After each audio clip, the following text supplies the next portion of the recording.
Well, here it is, Matt Colville's adult Ruby Dragon for MCDM, the one he showed you off, all little prototypes and all. We're going to go ahead and do a little assembly on this, so I wanted you to see it. So, as we get ready to start to assemble, I thought I was going to be very cool and go down to Brookhurst Hobbies and get the micro weld I had spoken about. And instead of putting it together normally, I was going to use the magical micro weld. I was told that my old micro weld product is so 20 years ago, and that all the new cool kids are using this Tamiya extra thin cement, which does basically, they say, the same thing the micro weld does. It sort of melts the plastic a little bit and puts it so it fuses it together. Now, it's extremely flammable, so do not use on any planet that has discovered fire. The vapors are incredibly toxic, and they're going to cause birth defects retroactively and give you brain damage, which I'm not sure what it could do to me. Don't swallow it or shove it in your face. It doesn't apparently work well as a suppository or anything else.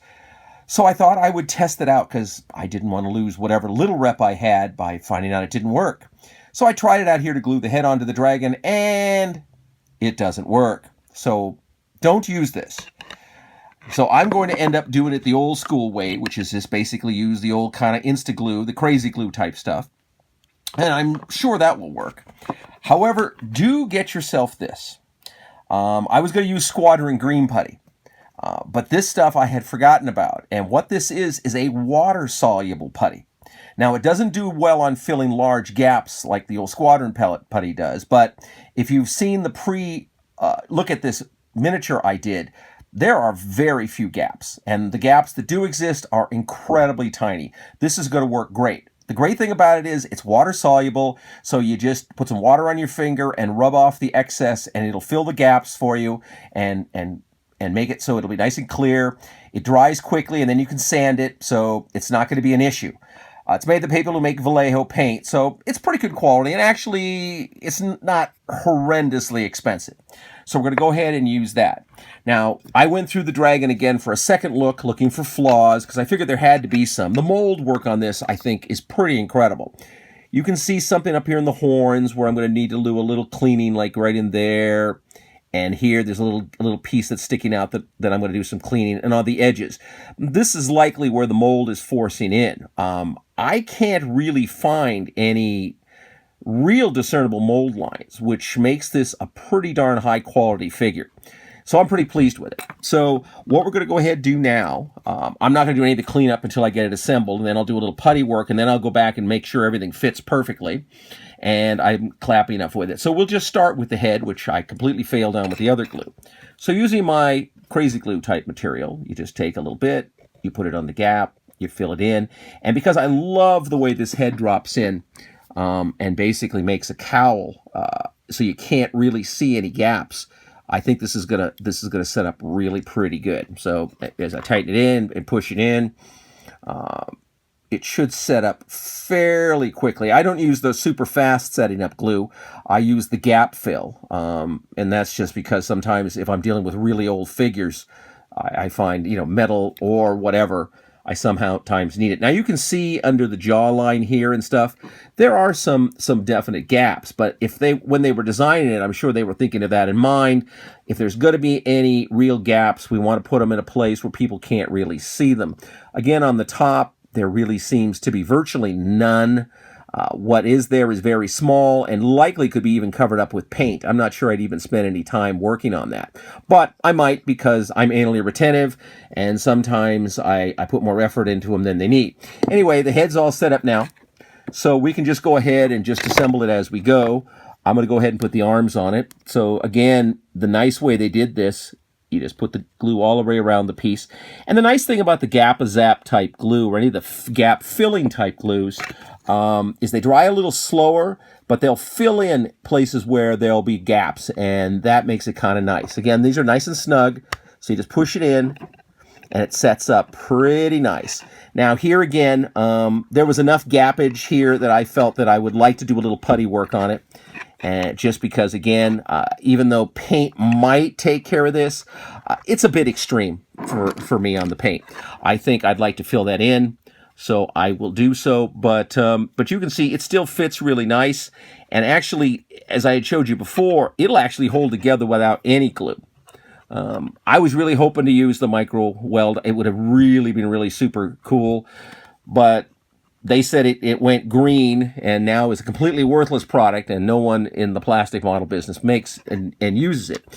Now, I'm not sure exactly. My guess is this does not work on the type of plastic that this miniature was made on, which means it's not quite the same as a plastic model. Or I'm just a dummy and somehow didn't do it right. This was supposed to be the medium set, not the fast set, so it was drying very quickly on the plastic. So you might inquire with some of your IPMS or other big model pros in any of the model shops around, maybe even take the figure in and show it to them. They might recommend another. I know there are some other companies that make this kind of sealing plastic type cement. I really loved it when I made models a lot because it would fill gaps in like airplane fuselages and stuff. And then you could just clean them up. And with the minimalist putty, you could literally have no seam showing in your figure. And obviously for any kind of military figure, you want that because obviously you don't want a seam where no seam ever existed on the vehicle. Again, we're still just going down the state here. You can see some of the molding pieces, in here. They have these little bump ups where the molds were. I don't think this one's going to interfere with the gluing, but there's no point in taking a chance. So we just go in and clean bits up, flatten it out, get rid of any extra debris that might sit there.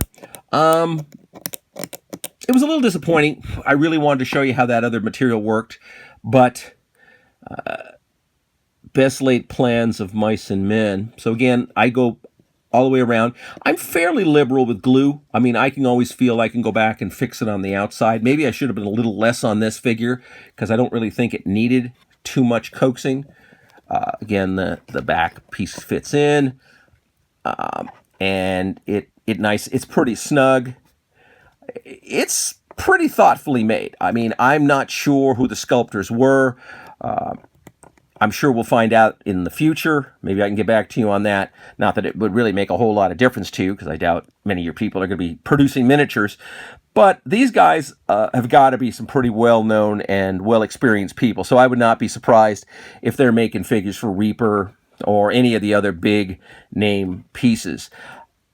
I'm still sort of a metal guy. Being old and all, I still call most of my miniatures lead. So, and it hasn't been lead for longer than most of you have been alive, but that's how it was when I was painting back in the old days, and so some of me and my other old crony buddies still call it lead.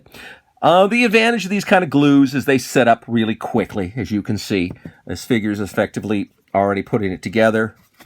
I'm hoping you can see it well enough. I'm trying to, my field of focus is so small because on my painting table there's really no room for me to put the camera farther back. And if I did put it farther back, you'd see all the other junk I have over on my desk, and you would think, God, that guy's a pig.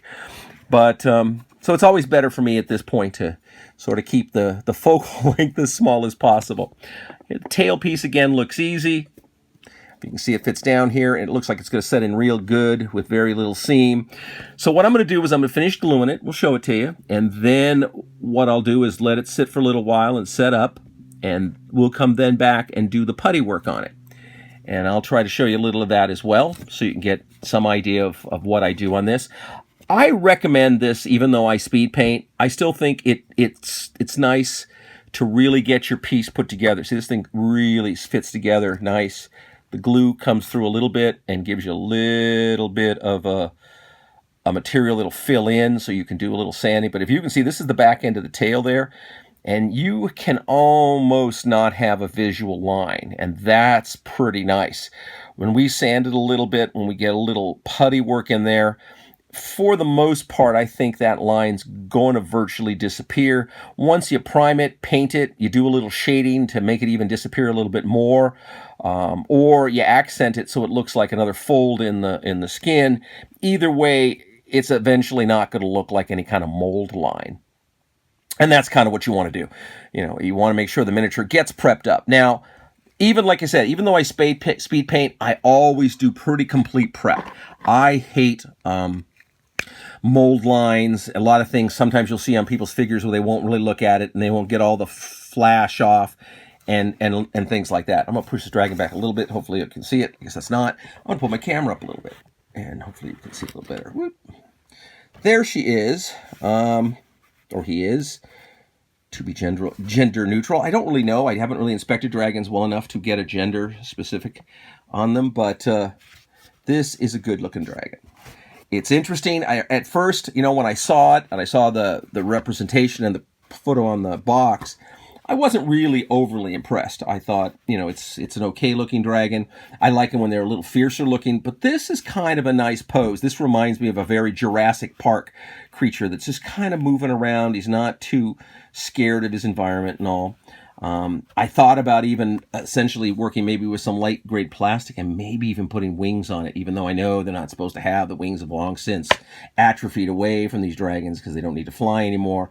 But, you know, hell, I always thought about being different. But this one, since it's one of the first ones that's going to end up having paint on it, at least, you know, done by a mortal like me, I kind of wanted to leave her just straight and do it, and then maybe later on we'll play around with another one and go from there. So there you go. Ruby Dragon is now assembled.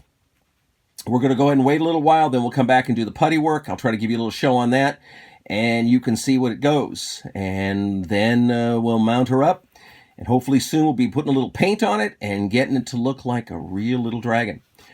So anyway, hope you enjoyed this a little bit. If you're completely bored with miniatures, well, I'm sure you've shut me off by now. But anyway, I just wanted to say thanks a lot for all the support. If you guys like what I'm doing on my channel, you know, put a share down or like it or whatever so other people will take a look at it and we can get more followers, because that always makes it a little easier to keep the channel moving. And so until we have a chance to talk again, fight me devils fight, for I hate peace. You guys paint on. Talk to you later.